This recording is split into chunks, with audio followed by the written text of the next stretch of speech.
Okay. So today I will discuss about the second order resonant filter, right? The main use of this is basically an IIR filter, but it was important to discuss before actually I go to the design of IIR filters. And you will see and you will appreciate the importance of the resonant filters and thereby resonance taking place in a system, because that will ultimately lead to a band pass characteristics. So based in view of that, let us now try to analyze a second order system. Why it is an IIR filter, it is not FIR filter, because it is an all pole filter. But we will try to understand the role of complex conjugate pair of poles. If a system has complex conjugate pair of poles, then how the characteristics of the system will behave. Excuse me. So let us consider this system. This system has input xn and the output is yn. It's a second order system because if you will write the transfer function here, you will see that power of z will go to square. So that means it is a second order. Of course, this is a second order system. Now, if you try to write the transfer function, the transfer function will come out to be this: hz equal to 1. Why 1? Because in the forward path there is no delay element, so directly xn is being connected to yn, so you will get 1 here. For the first feedback path, you will have minus b1, but when you will put it in the transfer function, I told you that sign will change. It will come b1 z to the power minus 1. And this will be b2 z to the power minus 2. And if you multiply by z square in the numerator and denominator, you will lead to this expression. So when you try to take the factorization of the denominator part, you will see that you will get two roots of this characteristic equation. That means two poles will be there. All right. If the transfer function is expressed in this form, having two coefficients, b1 and b2, and this system will have two roots, the two poles. That means the denominator will have two roots of the characteristic equation will have two roots, right? But if I express this system apart from b1 and b2, these coefficient, but if I express this system in the form of polar, if I put the poles in the form of polar expression, then my first pole will be r e to the power j. This is omega, digital frequency, omega naught. P2 equal to r e to the power minus j omega naught. So one is plus and the other one is minus. So therefore these two poles are complex conjugate pair of poles. This is very important actually. The two poles are complex conjugate pair of poles if expressed in the polar form. And what is omega naught? Omega naught is the frequency from omega equal to, corresponding to this position of the poles. Omega naught is the frequency. Correct, and I can express this as r cos omega naught plus jr sine omega naught, and because minus sign is there, it will be r cos omega naught minus jr sine omega naught. So the same system I have tried to express in the form of a structure, and then I wrote the transfer function. The other representation is the pole zero representation. And I say these two poles are the complex conjugate pair of poles. So that's the definition of a second order resonant system. Now let us try to further analyze this system. If this is the transfer function, denominator I can express in this form, and I know the values of P1 and P2 in general. I have expressed it in polar form r e to the power j omega naught, r e to the power minus j omega naught. If you try to solve the denominator equation and you multiply the two bracketed factors, you will get z square minus r e to the power j omega naught plus e to the power minus j omega naught z plus r square, and you of course know this is equal to 2 cos omega naught. So ultimately, the transfer function will lead to z square minus 2r cos omega naught z plus r square. Okay. Now, if you compare, because what I have done is I have put the pole values in terms of the polar expression. And if you try to compare this expression with this expression is basically in terms of the coefficients, and this expression starting from the polar form of the poles, I have reached to this equation.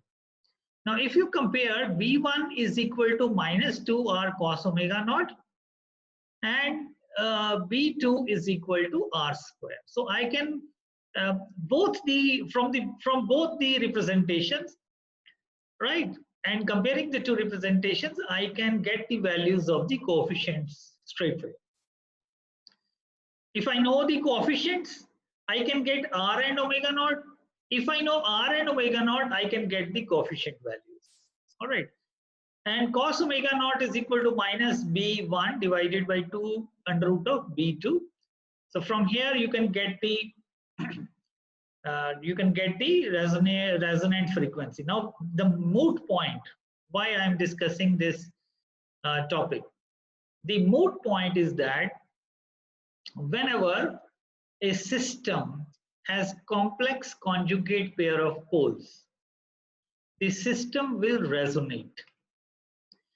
When a system resonates, it will try to achieve a certain peak, meaning by it will start from some constant level, it will bend upwards and will try to achieve a certain peak, right? Peak will be corresponding to the resonance frequency, and then it will try to come back.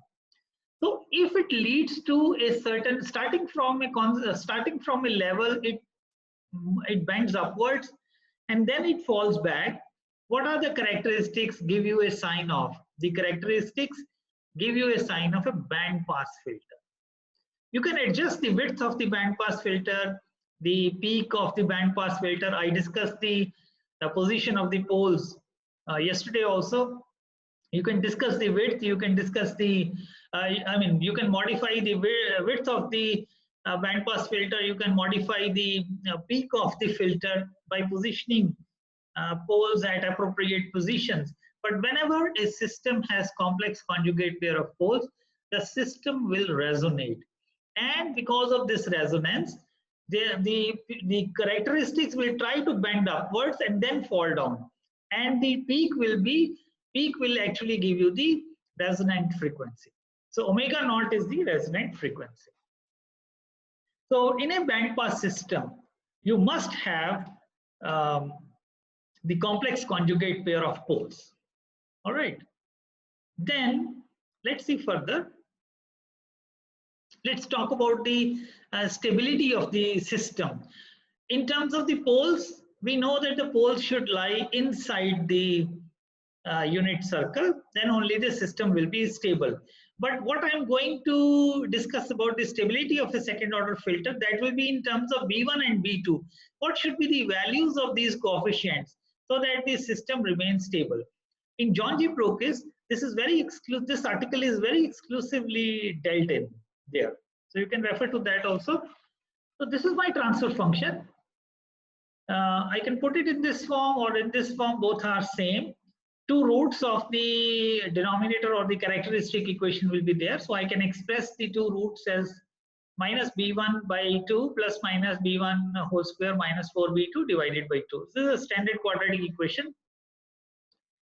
Two zeros will of course be there, but those two zeros will be added. So from here you can see that two zeros are there, but two zeros are at the origin. So 0 at the origin will not contribute anything to the transfer function. Okay, so two roots are there. In terms of the coefficients b1 and b2, I can get the two roots as you solve a quadratic equation. All right. Then we know that the filter is stable if the poles lie inside the unit circle, That means modulus of P1, which is basically the radius of the poles from the distance of the pole from the origin, has to be less than 1, and same is for P2. What is P1 and P2? P1 is the distance of this pole and P2 is the distance of this pole, because both these are complex conjugate pair of poles. Now for stability, B2 has to be less than 1. Why? From where you can get this? P1 has to be less than 1 and P2 has to be less than 1. All right. Now if you see B2 equal to R square, R is the radius of the circle, it has to be less than 1. So B2 has to be less than 1. So I can say here, the first condition that I achieve is that B2 has to be less than 1. Now if B2 is equal to 1, that means the poles will lie on the unit circle, then the system is an oscillator, marginally stable.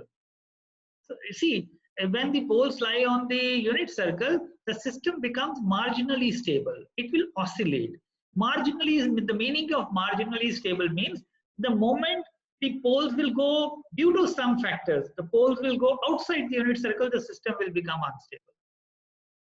So we say that the system is marginally stable, equivalent to an oscillator if B2 is equal to 1. But for stability, B2 has to be less than. So that's the first condition we have achieved. Now, assuming that the poles are complex. Now, if the poles are complex, that means this factor B1 square minus 4B2 has to be less than 0. So from here, I can get is B1 equal to plus minus twice of under root B2. So this is the second condition I achieved by putting a condition that assuming that the poles are complex. Now, if the poles are real, that means this will be greater than equal to 0.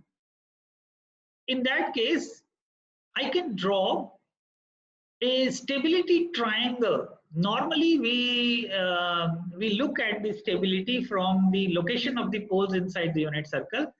But if in terms of B1 and B2, the coefficient values, right? Because we never looked at the coefficient values, we only looked at the position of the poles. If we express the poles in terms of polar form, what is the radius of what is the distance of the pole from the origin? If it is more than 1, it is unstable. If it is less than 1, it is stable. But in terms of B1 and B2, we can also find out the stability. So this graph is basically the x-axis. On the x-axis is B1 and on the y-axis is B2. So you will have points on this plane B1 comma B2. The values of B1 and B2 will give you the this plane refers to the points on the plane refer to B1 comma B2, the values of B1 and B2. Now how did we achieve this triangle? Now first condition, if you remember, I told you that B2 this is the boundary. B2 equal to 1 is the boundary and B2 has to be less than 1. Now if you see this line B2 equal, if you see this line on this plane B2 equal to 1, so above B2 equal to 1 the system will be unstable. Below this B2 equal to 1 the system will be stable, right? This shaded portion, the more gray shaded portion will give you the stability. First condition, this is B2 equal to 1, below B2 equal to 1 will be stable. Now what are the other conditions? The stability conditions define a region in the coefficient plane which is in the form of a triangle. So let's see how the triangle is plotted. Then the second condition, let's look at the other condition. This parabola B2 equal to B1 square divided by 4. So this parabola will give me above this parabola and below this line B2 equal to 1. The poles will be complex conjugate pair of poles. How did we get this? From here we get this. B1, because B1 square minus 4B2 has to be less than 0. So B1 is less than plus minus 2 under root B2. All right. if you want to find out the boundary, B1 has to be twice of plus minus twice of B2. So what is the parabola I am talking about? The parabola I am talking about is B2 equal to B1 square divided by 4. So if you see this, if you calculate B2 equal to B1 square divided by 4. So that's the boundary condition for complex conjugate pair of poles. Now for real poles, what is the condition that we achieved? B1 square minus 4B2 has to be greater than equal to 0, then we get real root. So the boundary of the real poles that we will get from on the next slide by putting the conditions that I will explain. But right now, one thing is clear, that B2 has to be equal to 1. Below this, the system will be stable, and the boundary defined by this parabola will above the parabola and below the B2 equal to 1 line, you will have complex conjugate pair of poles, and you will get 2 lines. I will explain on the next slide. One is B2 equal to minus B1 minus 1, that will be this line. All right. The other line will be B2 equal to B1 minus 1. So this actually defines the triangle. Within this triangle, what is the meaning? Within this triangle, if you choose the values of B1 and B2, the system will be stable. And I have also been able to find out the region for which you will get the complex conjugate pair of poles.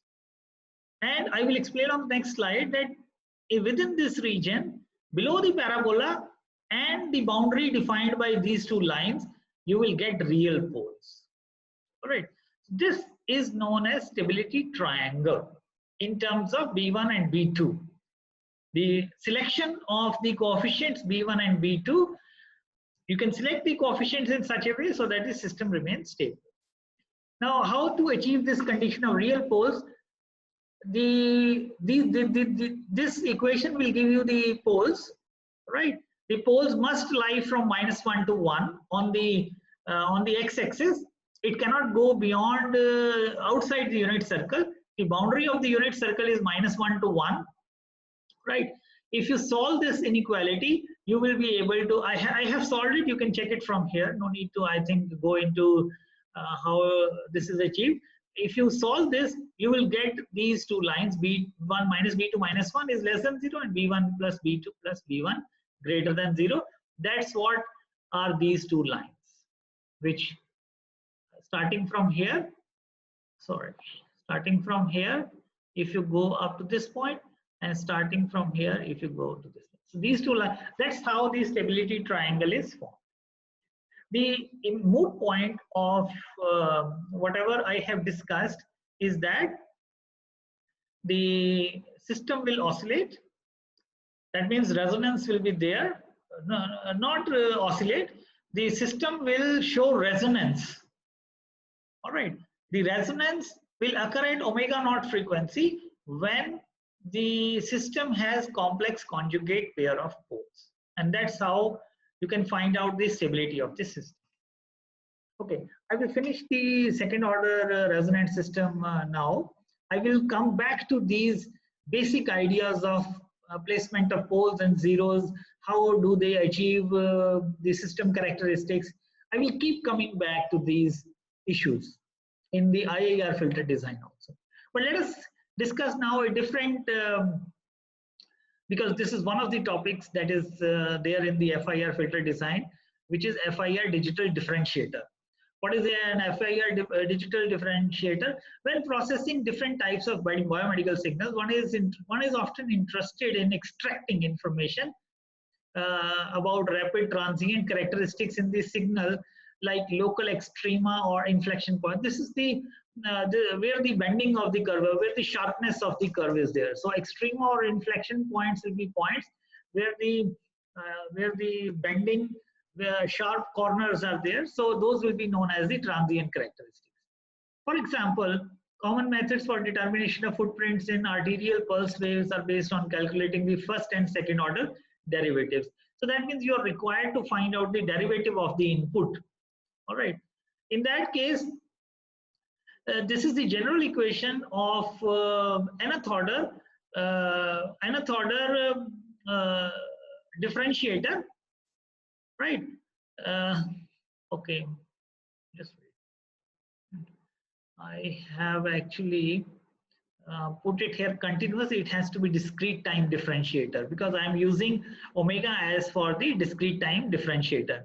So this is the equation for, let me come back to this. I will change this slide actually when I will send you the PPT, but let us come to this equation where I have tried to solve the required, okay.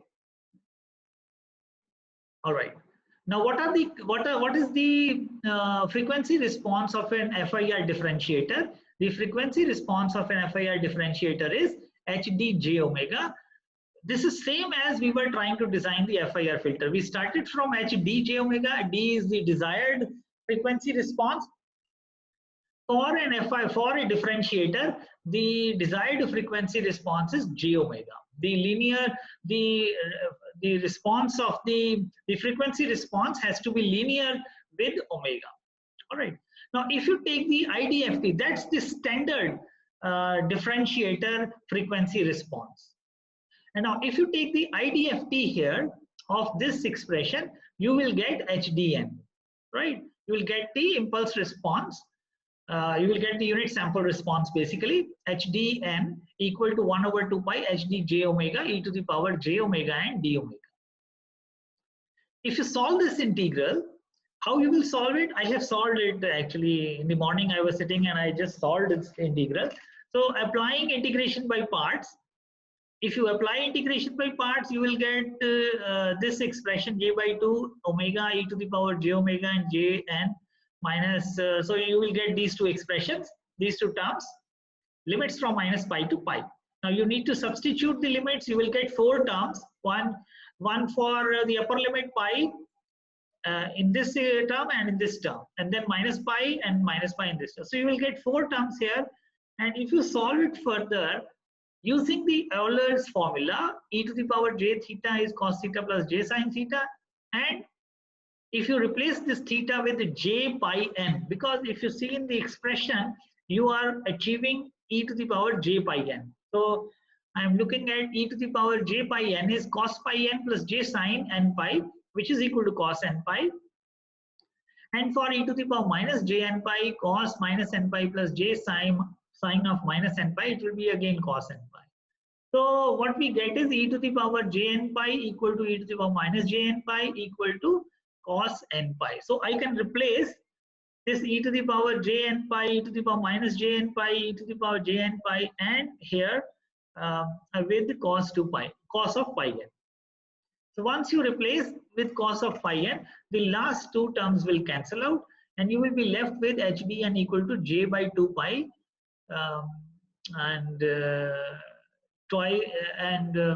because these 2 terms are the same, so you will get twice of pi cos n pi jn.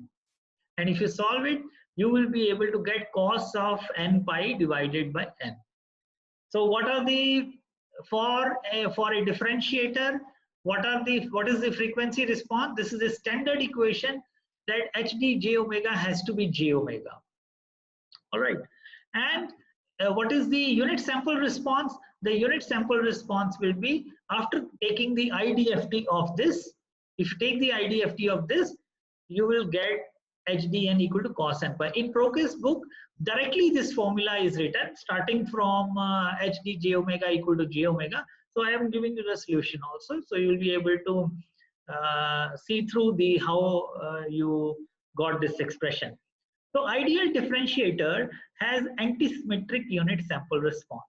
So we will take it as it is. It has antisymmetric unit response. So HDN equal to minus HD minus n.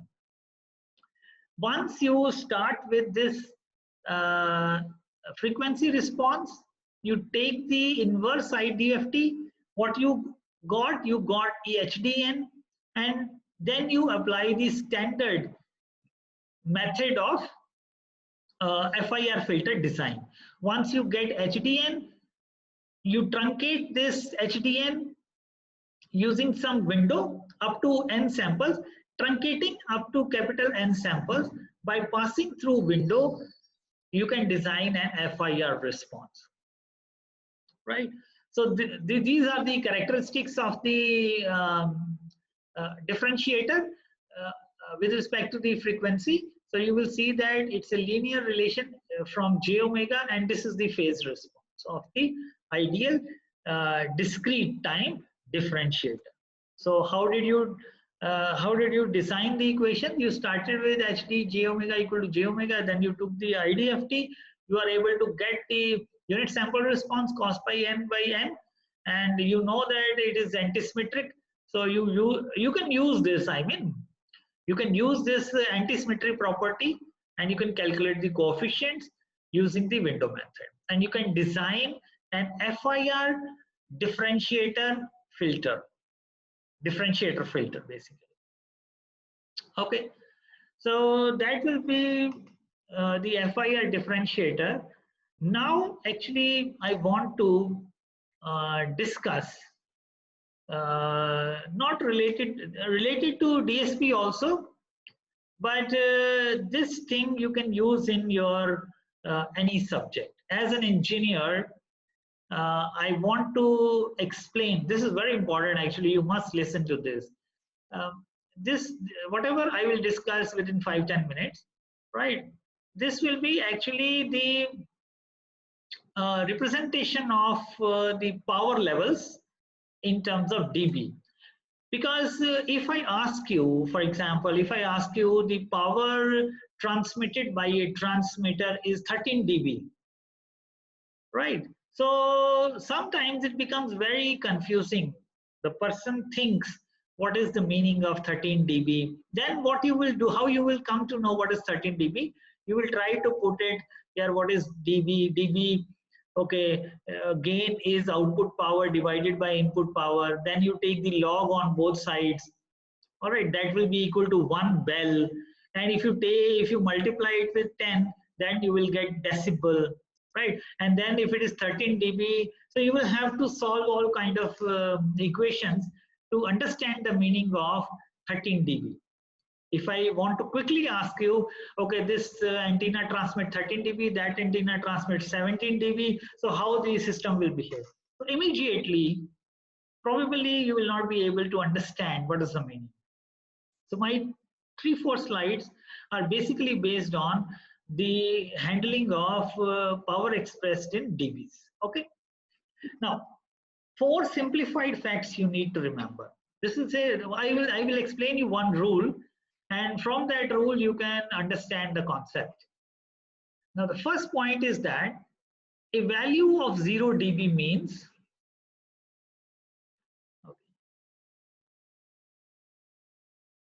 All right, okay, a value of 0 dB means the two absolute powers being compared are equal. Whenever you use logarithmic units, what you do is, so in gain, when you define gain is output power divided by input power. That means you are trying to compare the two powers relative to each other. So a value of 0 dB, if you express output power divided by input power, you take log and multiply it with 10. And if it comes out to be 0 dB, what it tells you? That the two absolute powers being compared are equal to each other. All right. What is the meaning of minus 3 dB or 3 dB? Minus 3 dB, let us take first. Minus 3 dB means it is half the reference value. If in the denominator power, you are using a reference value, certain watts, then the power in the numerator will be half of that. If it is minus 3 dB. Minus 3 dB means it is half the reference value. What is the meaning of plus 3 dB? It is double the reference value. If the input power is, I will come to this example a little bit after discussing these 2-3 lines. So minus 3 dB means the the new power is half the reference value. Plus 3 dB means double the reference value. Minus 10 dB means it is 1/10, because minus sign is here. You are attenuating. So minus 10 dB means it is 1/10 the reference value. Plus 10 dB means it is 10 times the reference value. So you have to understand these two values only, 3 dB and 10 dB. Rest of the values you can yourself calculate. Minus 0 dB means the two powers are same, right? Minus 3 dB means it is half the reference value. Plus 3 dB means it is double the reference value. Minus 10 dB means it is 1/10 of the reference value. Plus 10 dB means it is 10 times the reference value. Now let us take an example. If a system is there, if a system is there having two components, one component gives a gain of 3 dB, the other component gives a gain of 3 dB. Total gain becomes 6 dB, because this is very important. Decibel gains and losses are cumulative. You can linearly add the things. 3 dB given by one system, 3 dB given by second system. What is the total gain? 6 dB. Now, if let us say the antenna transmits a 2 milliwatt of power, right? An antenna transmits or generates a 2 milliwatt of power. It is passed through a system with 6 dB gain. What will be the milliwatt value equal to that? So you can express this 6 dB as 3 dB plus 3 dB. First 3 dB will double the power, make it 4 milliwatts. The second 3 dB will again double the power, will make it 8 dB. So if an antenna system is transmitting 2 milliwatts of power, and that signal is passing through two more components, first component is giving a gain of 3 dB, second component is also giving a gain of 3 dB, right?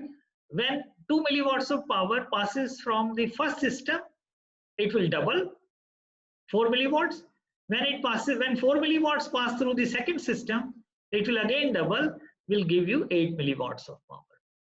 So that's the importance of 3 dB. Minus 3 dB is half the value, 3 dB is double the value. Minus 10 dB is 1/10 of the value, plus 10 dB is 10 times the value. Let's look at some more things. Okay. So let's take this example now. A system has 4 components, 1, 2, 3, 4. The first component gives a gain of 5 dB. Second component gives a gain of 4 dB. Third component actually attenuates, give a loss of minus 2 dB. The fourth component again gives a loss of minus 3 dB. So net, the gain is 4 dB. All right. Now the transmitter power is 30 milliwatts. What should be the final power? Antenna provides, right? So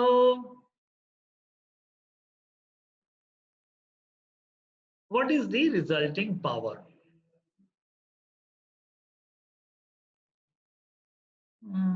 Transmitter power is 30. So this first line actually is not related to this example, but I will explain this part, because this is only I am trying to tell that you can you can cumulatively add, you can cumulatively operate these values. First system 5 dB, 4 dB, minus 2 dB, minus 3 dB, result is 4 dB. That means you can add or subtract like your linear addition. Now coming to this problem is if an antenna has a transmits a power of 30 milliwatt, 3 dB gain if it gives, that means the power will double, you will get 10 milliwatts of power. So that is, I have already explained the meaning of 3 dB. Okay, what is the rule? The rule is of 10 and 3, rule of 10s and 3s. Okay, rule of 10s and 3s. 3 dB, you know, doubling, minus 3 dB, half the power, 10 dB, 10 times minus 10 dB 1/10. Now the dB is used to measure the differences and it is relative to absolute values. So plus 3 dB double, plus 10 dB 10 times, minus 3 dB half, minus 10 dB 1/10. So can you get this answer? 10 milliwatts power transmitted plus 6 dB or 16 dB of gain. What is the output power? I can express this 16 dB in terms of 10 and 3. 10 milliwatts of power transmitted plus 16 dB of gain is there. What should be the final milliwatt power transmitted? So I can express this 16 dB, break 16 dB into combinations of 10s and 3s. So I can write this 16 dB as I explained you here, that the dBs can be linearly or cumulative and can be linearly edited, added and subtracted. So I can express 16 dB as 10 dB, 3 dB, 3 dB. So that makes it 16 dB. So 10 milliwatts of power transmitted. First 10 dB, what it will do? It will make it 10 times, right? 10 into 10, 100 milliwatts. Second 3 dB will double it, will make it 200 milliwatts. The third dB will again double it, 200 milliwatts, it will make to 400 milliwatts.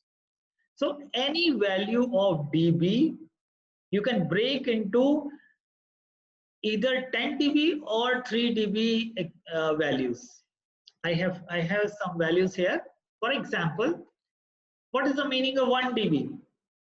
Right. So 1 dB you can break into in terms of 10 dB and 3 dB. 1 dB equal to 10 dB minus 3 dB minus 3 dB minus 3 dB. So if I give you a power of, let's say, 2 milliwatts and I say the gain is 1 dB, what should be the milliwatt power? So you can straightway get 1 milliwatt. This will make 10. This will reduce it by half, 5.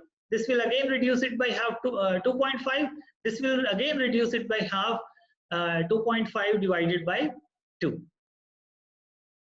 Okay, 1.25 milliwatts. 2 dB also you can express in terms of 3 dB and 10 dB. So this is why this rule is known as rule of 10 and 3.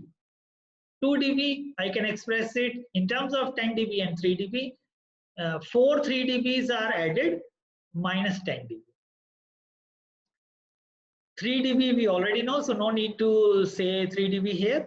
What is 4 dB? 4 dB is 10 dB minus 3 dB minus 3 dB. We know what 10 dB is doing to the power. We know minus 10 dB, what minus 10 dB is doing to the power. We know about plus 3 dB and minus 3 dB. So we can easily get what 4 dB will do to the power. And 5 dB, 5 times the 3 dB is minus 10 dB. 6 dB, 3 dB plus 3 dB. So any dB value given, you can express it in terms of 10 dB and 3 dB, and you can get an idea. Now I want to put it here. For example, as you have calculated here 400 milliwatts, this value, when you will try to mathematically calculate it, probably this will give you 400.2, 400.3 or 398.9.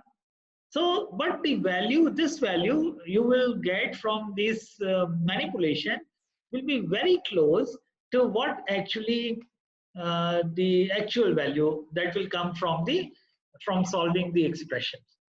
So now whenever you look at a meter, dB meter, so if you read a reading of, let's say, 16 dB, you should be quickly able to correlate that, okay, this much should be the power. Now these dB values are used in every subject. These are used in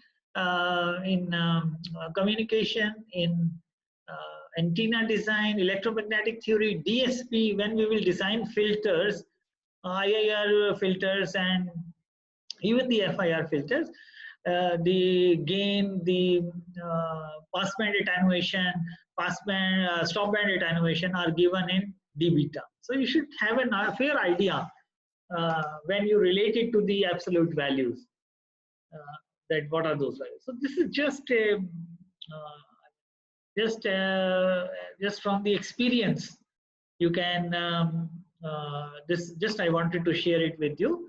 So please remember, a value of 0 dB means the two absolute powers being compared are equal. All right. So what I will do is I will finish the lecture today, and with this I will now, from next time onwards, I will concentrate purely on IIR filter design, right? What I have covered till now in this syllabus is the design of FIR filters. The review part is there definitely. Design of all types of design methods of FIR filters. I have introduced you with IIR filters also, the pole zero placements, and then we have been able to also discuss the structures of the filters, both in the case of FIR filters also and in the case of IIR filters also. The structures will include the direct form 1, direct form 2, canonical structure, parallel structure, or cascade structure. So from next time onwards, I will start with IIR. I will first compare the advantages and disadvantages of FIR and IIR in the practical implementations, and then I will start with the IIR filter design. What are the different techniques of designing IIR? Thank you for joining. If Sir, you, please. sir, do we have lattice synthesis in our course? Lattice synthesis is there in DSP, but I will. The other group has done or not? So I don't know about the ENC course. I will ask from the other group's teacher. If he will do, I will also do. No problem with that. Okay. But directly, it is not written in the syllabus that the lattice structure is also to be completed. But I will please allow me to discuss with the other class teacher so that we can take a decision whether to do it or not. Sure, Okay. sir. Right, but lattice structure is a way of implementing the filters, like as I have told you, direct form 1, 2, and canonical. So lattice structure is one of other forms, very important form used in many practical applications, but little complex. But anyway, I will discuss with him. If he says he will do, I will also do. No problem. Also, sir, in the filter design, do we only have FIR and IIR, or also like all pass filters and other No, filters? all pass filters I will discuss. I will discuss one of the all pass filters will allow all the frequencies to pass through. I will discuss Yes. that. No problem. Okay. After IIR, that will come. No. I will the next lecture that I will start. I will first discuss the Okay, sir. all pass filter. Then I will move to IIR filter. It has a Okay, sir. special kind of transfer function, right, which makes it all the frequencies to pass through. Okay, sir. I Okay. will discuss that. No problem. Don't worry. If any more, Thank you, sir. any other student requires something more to be discussed, uh, I'm very open because our syllabus is going very fine. Nothing to worry about. And if you want me to discuss some more things or extra things, I can discuss. There is no problem. Okay. Thank you so much for joining. I have recorded this lecture and I will put it on the LMS, and I have made all my lectures public also. By chance, I made them private. I thought it will at least go to you people, but oh, थोड़ा और ही problem आ गई थी. So I will make. I have made all the video lectures public. You can view them. Thank you so much. Thank you.